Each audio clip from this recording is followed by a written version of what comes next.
முகம் பார்த்துக்கிறதுக்கு கண்ணாடி வெளியில், உன் ஆத்மனை பார்த்துக்கிறதுக்கு சாஸ்திரம் அனே தர்ப்பணம் பார்க்கணும். அந்த சாஸ்திரம் என்ன? சப்த பிரமாணம். என்ன சப்தம்? அபௌருஷேய சப்தம். ஒரு மனிதனால் ஒரு காலத்தில் சொல்லி இது கரெக்டுன்னு சொன்னது இல்லை, அது எப்பவுமே கரெக்டு தான், அது பகவானே சொல்லி கொடுத்ததானே. அதனால இந்த வேதம் மனுஷனால் எழுதப்பட்டதில்லைன்னு சொல்லிட்டோம். அபௌருஷேயம்.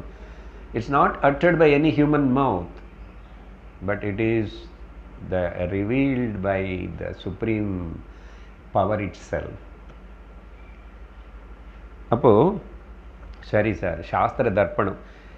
தர்ப்பணம் கண்ணாடி இருந்தால்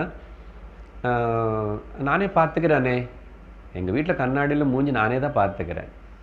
ஆனால் இங்கே அந்த சாஸ்திர தர்ப்பணம் அనే கண்ணாடின்னு உனக்கு பார்க்க தெரியாது. ஏன் சார் அப்படிப்பட்ட கண்ணாடி? மேஜிக் கண்ணாடி அது. அந்த